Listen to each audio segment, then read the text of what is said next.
All right, guys. Well, this is Michael from Infinit Nutrition. Today we got two really special guests. We have Caleb Cline and Caleb Sprayberry, both from the Rusty Dogs of War, possibly my favorite name of any group that we work with. Love it. Welcome, guys. Caleb Cline, you and I have talked in the past, but Caleb Sprayberry is the first time you and I have met. So nice to meet you. Yes, sir. Nice to meet you as well. Cool. Tell me a little bit about yourself, Caleb, if you could, just as far as your background. I know a little bit about the other Caleb, but I haven't really talked to you, and just kind of like to know a little bit more about your story. So I was born and raised in Clarksville, Tennessee, right outside of Fort Campbell as an Army brat. Fresh out of high school, I tried college. It was not me, and formal education didn't mesh very well. So at the time they were offering, unbeknownst to me, very large bonuses during the invasion for joining the Army. So I worked at a Burger King, and a recruiter would come in every morning and give me his business card with his coffee. Hey, man, you don't look like you want to work here very much. So I bit, and I went to the recruiter station and, signed my life away for 4 years and $40,000 of a sign-on bonus. I couldn't tell you what happened to any of that now, of course, but Probably something fun happened along the way, I'm guessing. Yeah, my younger, dumber days for sure. Definitely, I'm sure it did. So in the Army, I deployed during OIF 09-11, technically is what it would be called, to Iraq. I came back. I was stationed at Fort Riley, and then I went to God's country out in Fort Bragg, North Carolina, where I spent the rest of my career until I broke my leg and part of my hip and my back on a night jump. And they basically told me, hey, man, look, this is it for you.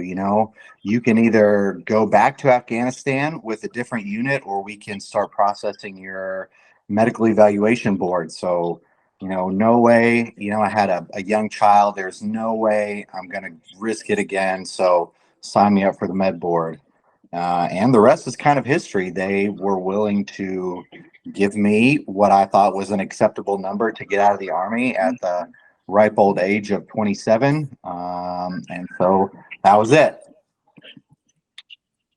Got it. I met my wife. I did meet my wife through the Army too, which was, a blessing in disguise. I met her on the way out. So yeah, after that, kind of history and bikes. And bicycles. And then how did you transition into the cycling? Was cycling something that you were always interested in, or was this something you picked up after you got back? So it was something that I picked up after I got out of the Army. I was dealing with severe post-trauma and depression, anxiety, as well as physically not being able to do the things that I was able to do before. I used to do competitive bodybuilding, which involved a lot of squatting and, heavy deadlifting and stuff. And my body just was not able to do those things anymore.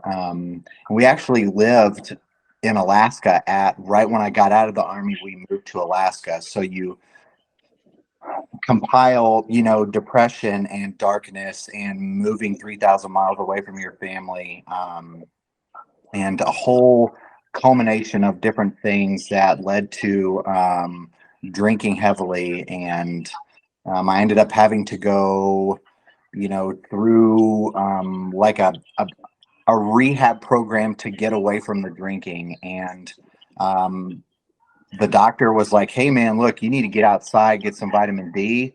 I had no idea. I had ridden bikes as like a kid.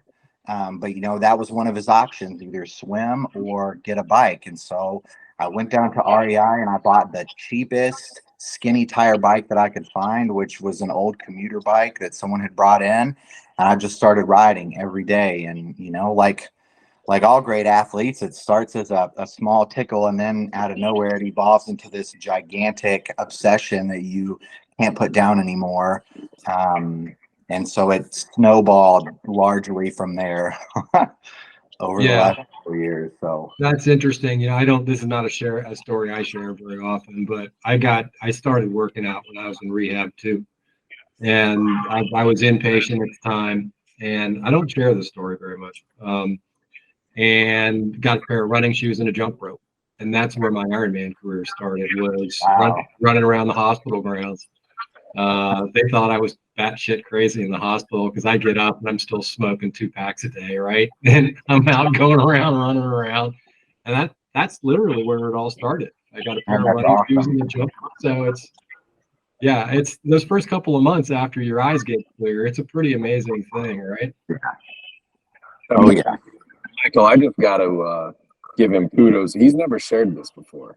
In fact, some of those were things that I've never even heard, and I think I know him pretty well. So I'm very impressed at how far he has come and how far we have come in just the short time we have been together as the band of brothers here, and the Calebs, as we sign our emails. The Caleb, yeah. That's awesome. So how did the relationship start between you guys? When did you guys hook up?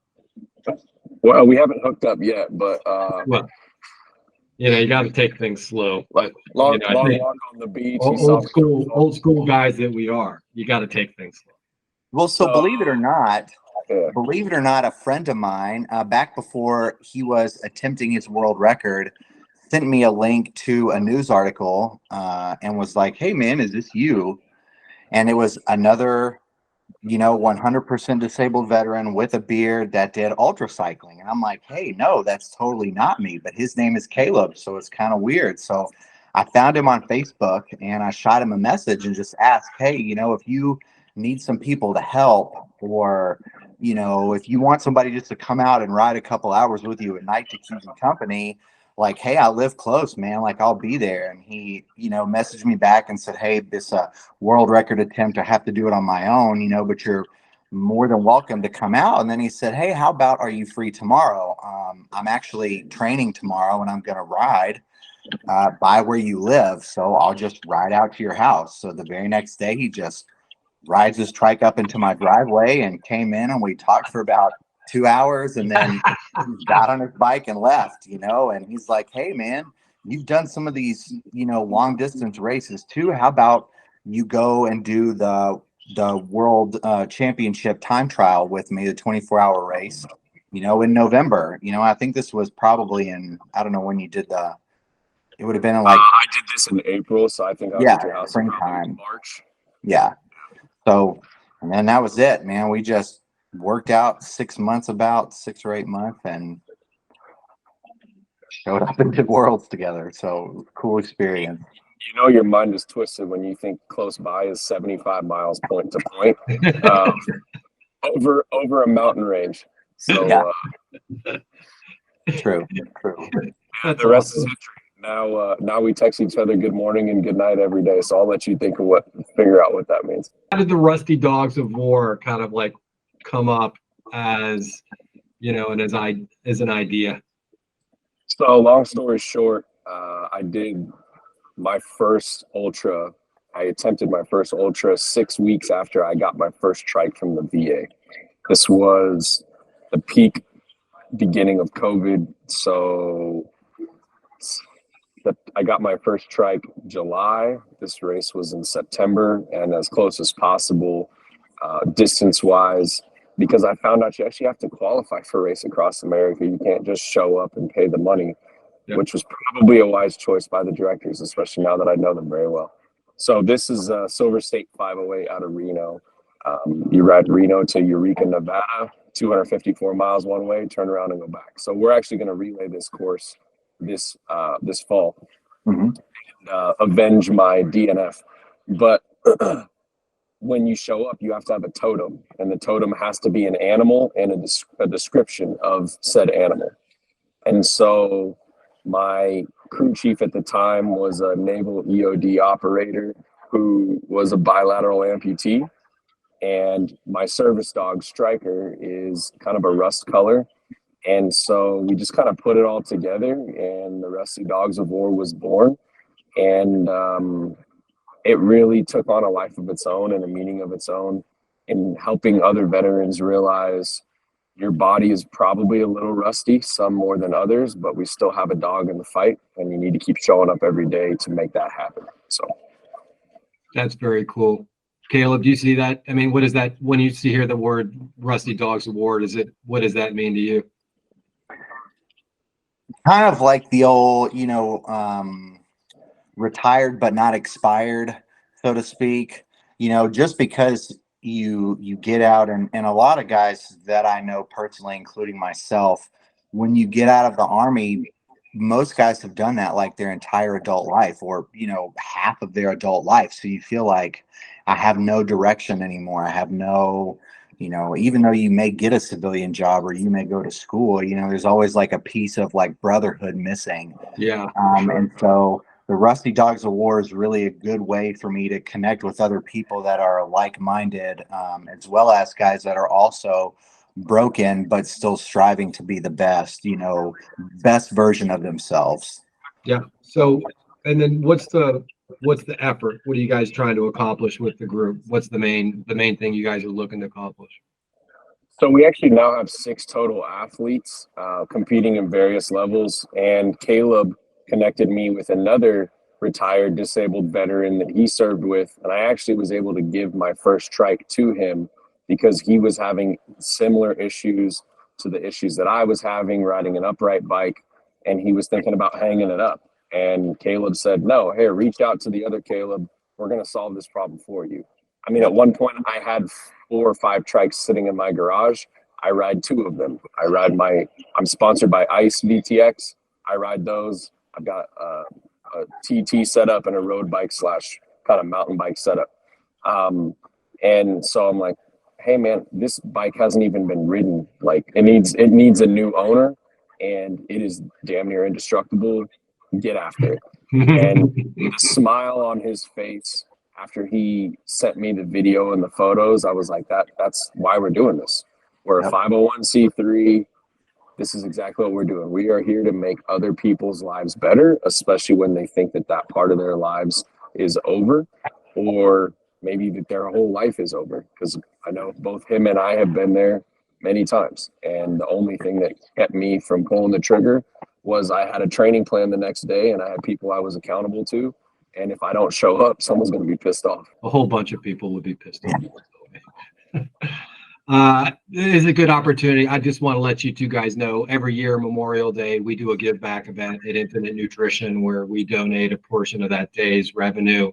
And we want to honor you guys again this year and have the Rusty Dogs of War benefit from that day. So we're in as well. So we want to make sure you guys know that on Memorial Day, we're going to put some money back in the pot. And I appreciate that. Thank you. And I know for myself, and I would assume Caleb as well, the volume of training that we do would not be in any way possible without the amount of products and support that you provide us on a daily and monthly, yearly basis. So I don't think people understand. I mean, even the Ironman guys, I don't think people understand quite what the Ram guys go through. Can you go through, both of you guys, just what's your week look like? I mean, you're full-time professionals at that point. Yeah, this is my 3rd professional full-time job. I'm a single father. I train as much as I can around that, especially the weeks that I have the kids. He's probably looking up his training peaks right now. No. He's going to throw his Watts number out here in a second. And then I'm also an insurance. I'm an insurance manager, so I'm actually building a team below me in that regard as well. All of that to say, I don't really know how this all works, but by the end of the day, I accomplish all the tasks. Let's see, yesterday for me was a lift and a ride. And I actually kind of got this so I went and rode with Iron Cowboy during his 100/100s or 101/100s. And his big thing was, this is muscular endurance, and we always forget the muscular. So both Caleb and I have kind of turned into powerlifting cyclists. I'm 230 pounds, and my bike is at least 40 pounds. I'm not. People really look at me funny when I show up to a start line. I'm like, I mean, this is what it takes when your bike is heavy. Like, I happened to just leg press 1,000 pounds 3 days ago. You know, this is what my life has become, and then I enjoyed my recovery protein shake that you guys made for me. So it really just depends. Solo efforts, and Caleb knows this because he just finished Longhorn 500 solo, one of three finishers. I just got to say that, and was ahead of the entire course for over 250 miles, including relays. So it was pretty monstrous. It's really switched over, at least for me, to more high intensity, higher volume efforts, which is a lot less boring. I'm not gonna lie. But I've soloed multiple races. I mean, long rides would be 8 to 12 hours, once to twice a week. Medium ride at that point was 3 to 5 hours, probably 2 to 3 times a week, and some sprint stuff in between. A lot less weight training, obviously. So it really just depends on what we're going for. But I'm enjoying the sprint phase. Let's just put it that way. Yeah. And what about you, Caleb? What's your training weeks looking like? So believe it or not, we actually have the same coach. He coaches both of us together. So we kind of bounce our training calendars off of each other, and they're fairly similar. But I have a race, the Hoodoo 500 is like maybe a few, like 5 weeks post Raw. So my goal with the Hoodoo is to try and set the course record, which was made last year. So I'm fairly certain that I can, but I don't want to count my chickens. So we have kind of, I told my coach that a long time ago. He told me, hey, look, man, if you want to finish a 500-mile race or do you want to win a 500-mile race? So this time I told him, hey, look, I'm willing to commit to whatever it takes to win a 500-mile race. So since we had started that, it has been like a knockdown drag out. Like I'm riding probably 25 hours a week, for probably like 450 or 475 miles a week, and training in the gym at least 2 of those days, tons of yoga. I have a little bit more leeway because I stay at home most of the time with my son because my wife works full time. I help a small bike shop here in town. Got part-time there, wrenching on bikes, which is beneficial because if you think about how many people ride even 5,000 miles in a year, I'm doing that in 3 months.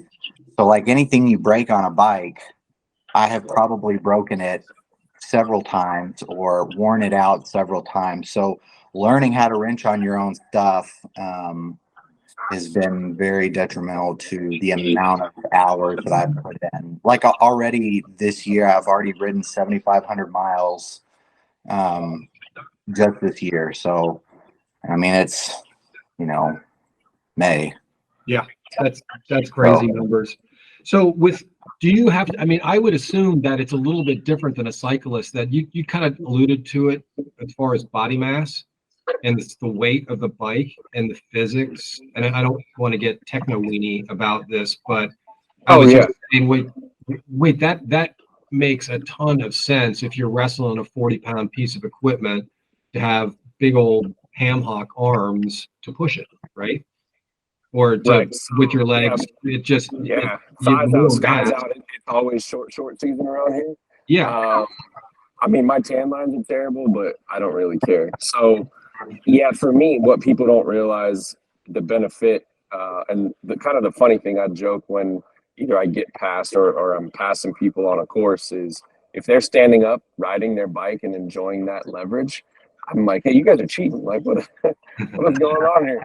So the reason why I said I have a road bike, and thankfully ICE has really gotten behind me in my efforts of, the difference between crazy and eccentric is money in the bank account and support. So I would say my eccentric efforts is, I'm really just setting things and figuring stuff out as we go. So Caleb and I decided to do an Everest challenge, which was a terrible choice, October last year. Yes, so we went up indoors. So what did Well, that entail? I mean, did you have to hold your breath and do a stair climber or something? no, wait. Well, we did it indoors and we also did it outdoors. So we actually did it twice. Again, terrible choice the first time. In Everest Challenge is climbing the elevation gain from the base to the top of Mount Everest, which was like 30,000 feet Yeah. on the bike. And so I quickly realized my extreme mechanical disadvantage as well as my body weight. And he's over there smiling because this dude is like a mountain goat. So Really? he loves climbing. I don't know what's wrong with him. I love descending because I'm like a bullet. So for me, with a heavy bike and a heavy body mass, and then basically riding a reclining lazy boy, I don't have any mechanical advantage at all. So my manufacturer's out of the UK for my bikes, and I reached back to ICE and I said, "Hey, I don't know how I accomplished this, but I did, and I need help because me doing this over long durations of time is not going to be successful." So I literally have a SRAM Eagle, basically dinner plate rear cassette on my climbing trike, and it's getting fitted for a Zip 808 right now, so I can get some aerodynamics as well. But I mean, that thing is a monster. I roll up and people think I'm racing a mountain bike, and I'm like, well, I'll see it. At least I can climb now. At least I can try to keep up. Versus, he rolls in on his TT bike with the smallest cassette I've ever seen and just laughs at me, and I'm like, man, this isn't fair. But when we come downhill, I literally exude zero effort, and nobody can keep up because of the aerodynamic advantage and the mass. So Yeah. it's a balance. Yeah. So it sounds like you guys are building the base here of the team and looking for bigger stuff in the future. What does the future hold for Rusty Dogs and War? Well, I'll start with at least our team goals, and we have some individual stuff. So we've already signed up for Worlds this year, 24 hours. And if you haven't and you're hearing this and you want to do it, go sign up because the race is already almost sold out. I woke up at midnight to sign up for that race. So I'm doing 24-hour and 6-hour Worlds. He's going to, again, try and basically set the record. He's only doing 24, probably the wise choice. My goal is to RAM qualify solo, which is over 400 miles. He did that on his first attempt last year, somehow, at 430. I've never crossed over 375. So that's my goal, and that's our team goal, is to get as many kind of RAM qualifier things as possible. He's now done it twice within 6 months back-to-back solo. This summer will be doing the 2-man race across the West in 5 weeks. He has already alluded to his Hoodoo 500, so we'll be handling that. And then we should be doing Silver State 508 as a 2-man relay about 5 or 6 weeks before we get into Worlds. So that's really what 2023 looks like. 2024, and this hasn't been announced officially, but I guess we'll do it here and now. We're putting together an 8-man RAM relay. And we want to go as wide as possible. So I've got a hand cyclist. Her name is Wendy, badass female. She showed up to Texas Longhorn 500 with the full understanding of, I don't expect to finish. I'm using this as a training ride. She is going to be the first female hand cyclist to, I even believe, attempt, but obviously her goal is to finish the race across the West as a solo. I've attempted that before. I ended up in the hospital halfway through. Mad props to Wendy. So she's on our relay. I'm looking for at least one other hand cyclist. But then we're also trying to bring in 4 West Point cadets. So I graduated from West Point in 2014. I've already reached back to the cycling team, which I was not a member of, but have since become, I would say, obsessed. And I want to kind of help bridge the gap, civilian to soldier, cadets, veterans, disabilities, really kind of show the wide variety of things that people deal with. And Wendy's son actually went to the Air Force Academy. So, there's kind of a lot of ties. That's a 3,000 plus mile race. And I have a Go Army Beat Navy flag that we will fly the entire way and plant at the Naval Academy upon the finish. And it's hanging on my wall right now. So that's really our big, our BHAG, our big, hairy, audacious goal, if you will. And then from there, I think personally for me, my goal is to go back and solo these races that I haven't finished but am relaying. So Silver State, 508, race across the West, race across America. And time will come and training and things that will allow me to do that. And ideally, and why I bring this up is Wendy and I are in unique and kind of similar situations. She can't compete for Team USA because her classification level of what put her on a hand cycle is unrecognized. But she's like the fastest female hand cyclist in the nation. Okay. She set the Boston Marathon record and then broke it and reset it. Okay, cool, no problem. I'm unable to compete because my bike doesn't exist in the cycling world at all, which is fine. We don't even have our own category between two-wheelers and three-wheelers, which is a whole nother beast. But my goal is to go out and really just help show the difference, show the world what is capable. And honestly, this stuff is generically given to veterans with similar issues through the VA.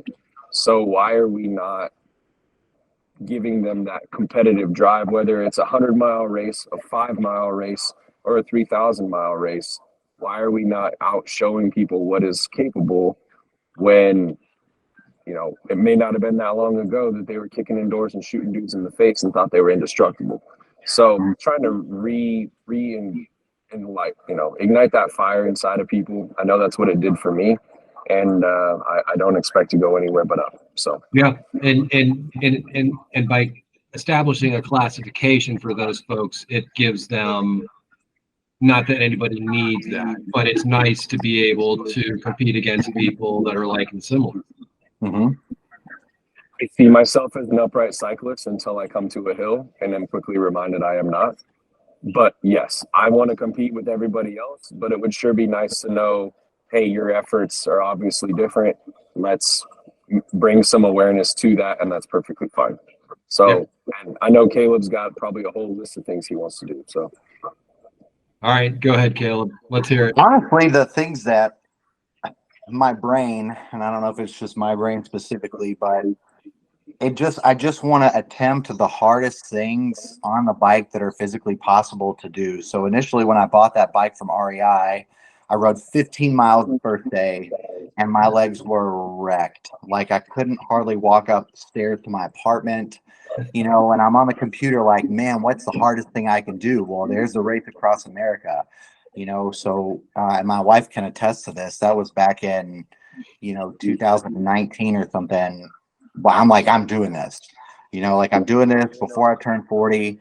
I'm doing the race across America, you know, and lo and behold, now all of a sudden it became this thing that was actually a reality, is in my grasp. You know, I could do it if I can just get there, you know. So we're in the baby steps, but you know, was that old, the saying, if you shoot for the moon and miss, at least you'll hit the stars kind of thing. Like I just want to do all of the other hard stuff that's physically possible for me to do before I get to the point where my kid gets too old and I cannot, you know, then I have to go to his sports practices and stuff. It can't just be me. So I've got like probably a good 5-year window left to do like anything. I know there's a 500-mile race in Florida that I want to attempt at some point in time.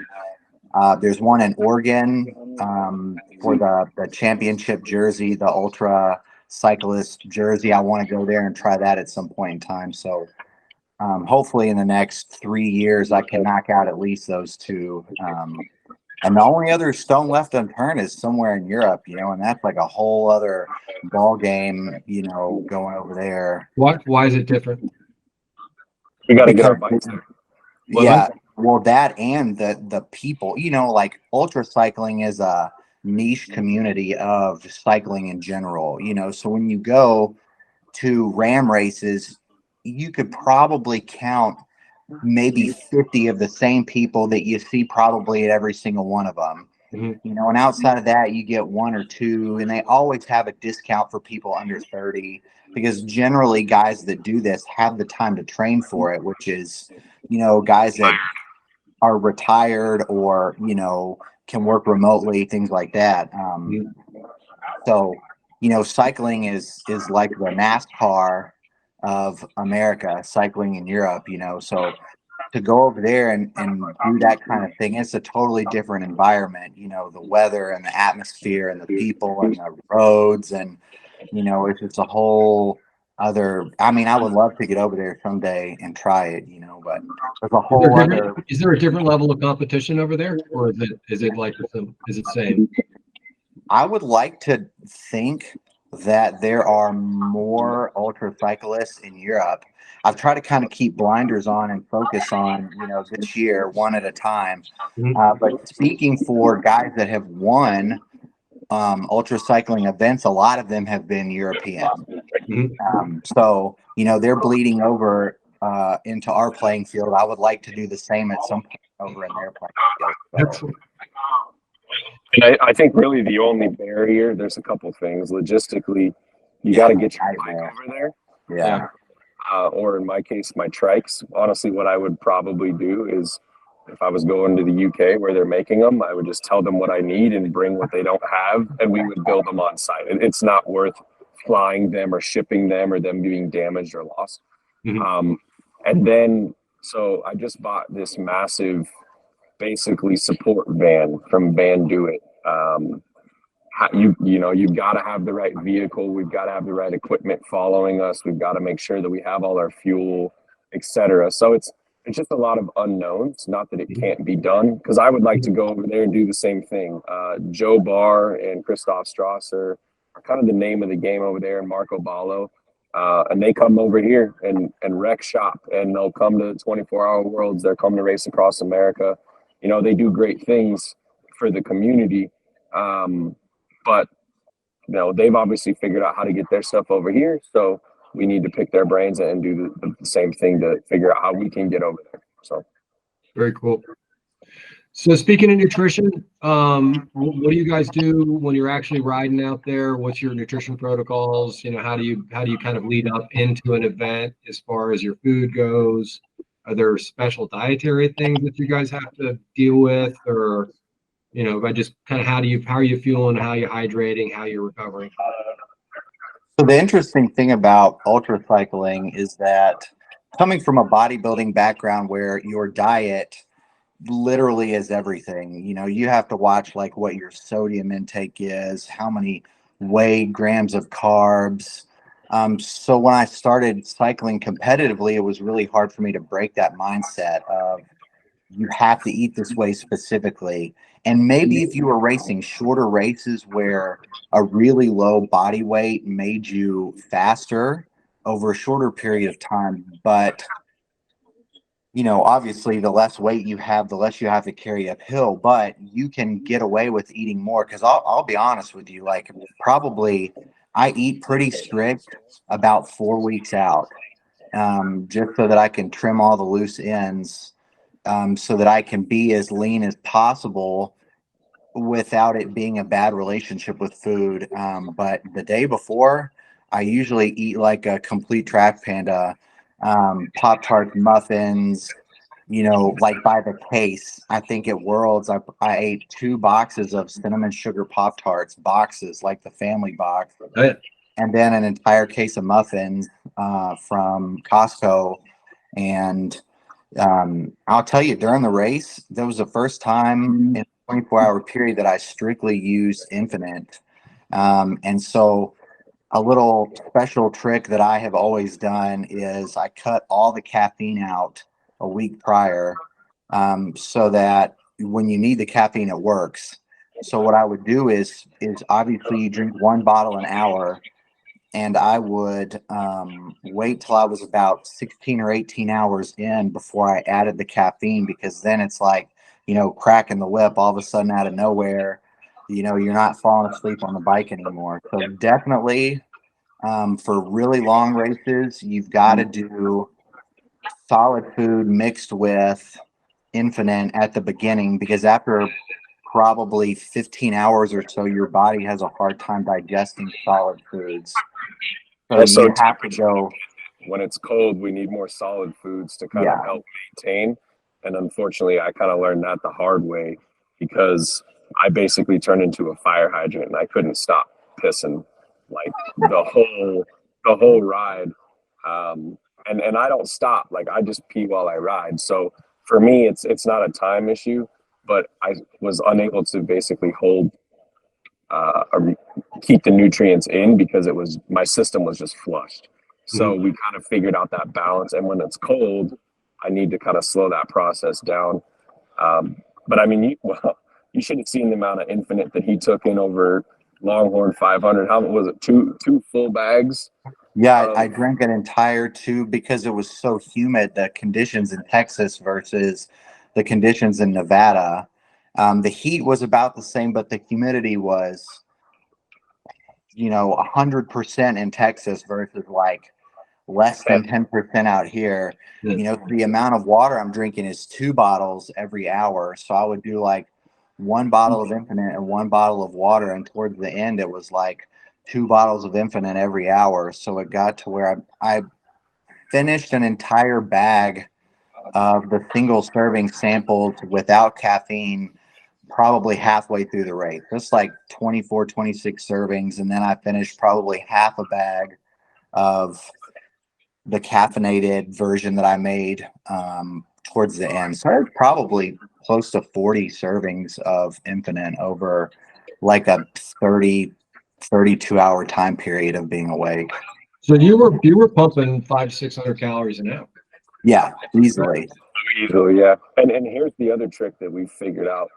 Flavor fatigue is a real thing when you get tired of eating and drinking and you have to keep it interesting. So I think we have 3 or 4 separate flavors of the exact same product.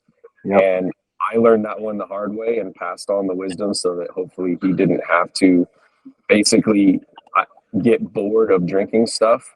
And that's kind of where the mind game comes in of, do I really want to keep doing this? And my coach's favorite thing to say, and it's so annoying, is you signed up for this. Yeah. I'm just like, bro, you signed up for this. Yeah. you. Like thanks for the reminder. I would say my diet's pretty consistent to Caleb's. It's ironic that we finish races and you look and you're like, man, you're the peak of health and fitness. And you're like, you know how much Trolley gummy worms and Sour Patch Kids and, maybe I ripped a 5-hour energy or 2 on top of caffeine. Like, there's nothing about this that is healthy. Maybe fit, definitely eccentric, but there's a lot of little things that you do to kind of keep your body revving at that high of a level for that long of a time. And honestly, just staying awake it becomes a whole nother battle. You're not tired, you're just hungry. Or maybe you are tired. Maybe you are hungry. Or maybe you just don't want to do this anymore.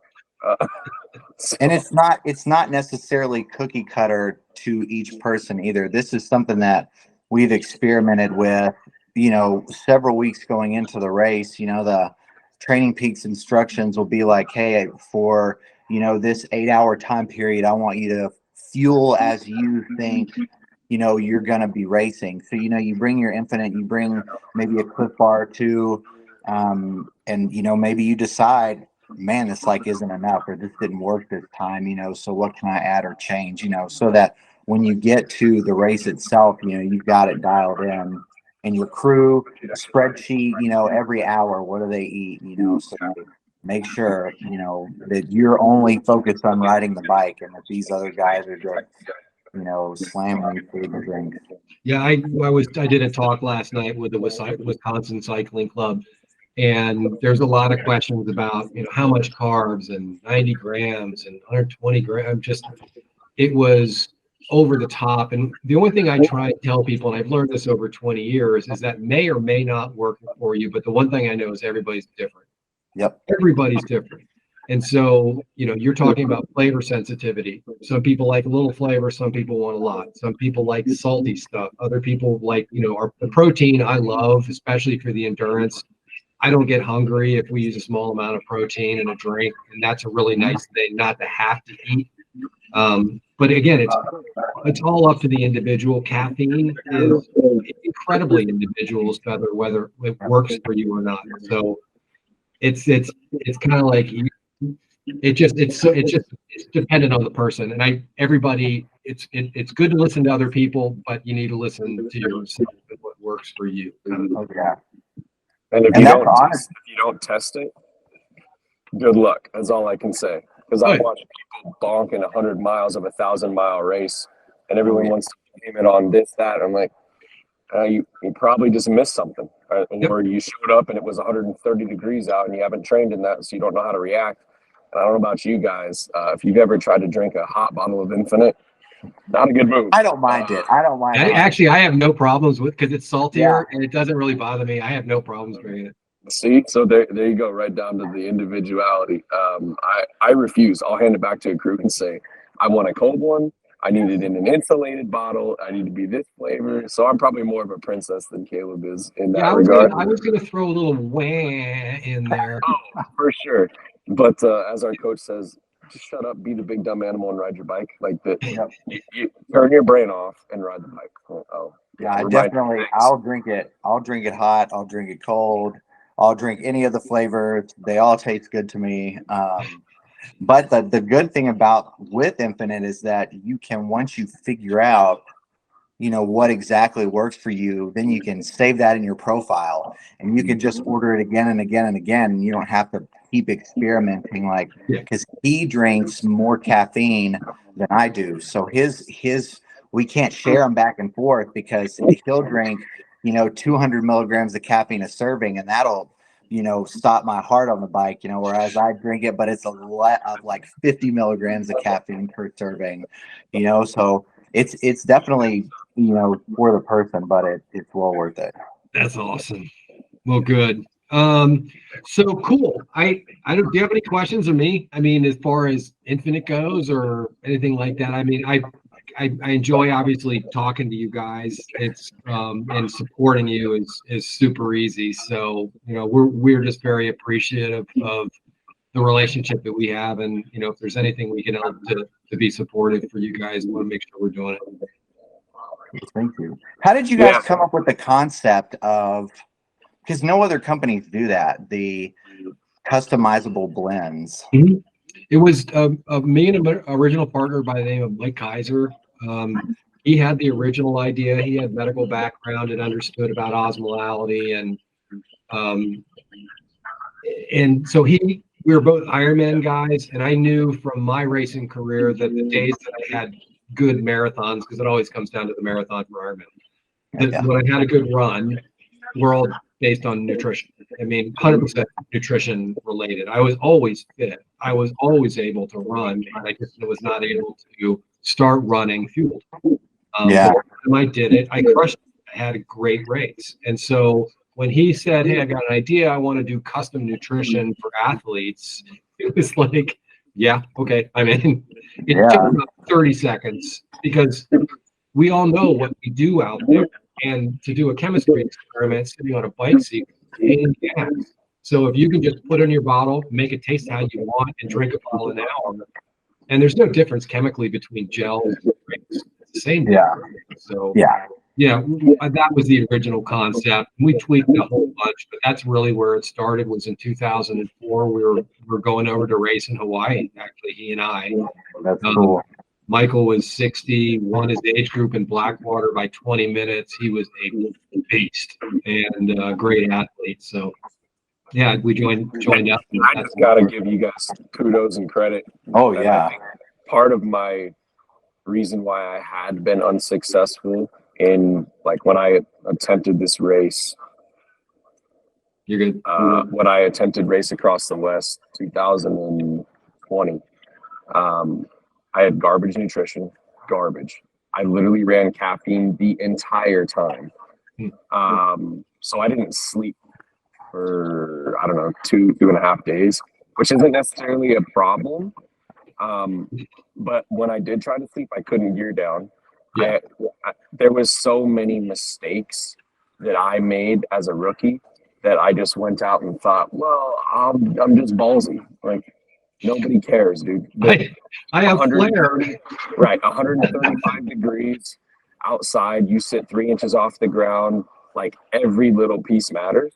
And so now I know so much of what I didn't know And I am fully expecting, our goal is to break the course record, which is 46 hours and 40 minutes that they set the year that I ended up in the hospital. So I fully expect an epic performance of just maximum effort for slightly under 2 days, and we'll see what happens at the finish line. So that's freaking awesome. I love it. Gentlemen, it's been fun. I enjoyed the conversation. Hopefully I'll see you guys out in the field, shake your hand face to face. So that would be enjoyable someday.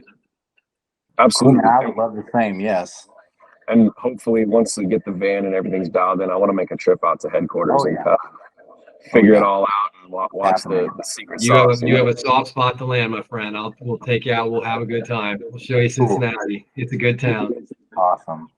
Thank you, sir. All right, Caleb and Caleb. Thanks, gentlemen. Good to see you guys. All right. Be safe out there. All right. Thanks. Have a good day. Appreciate you. Bye.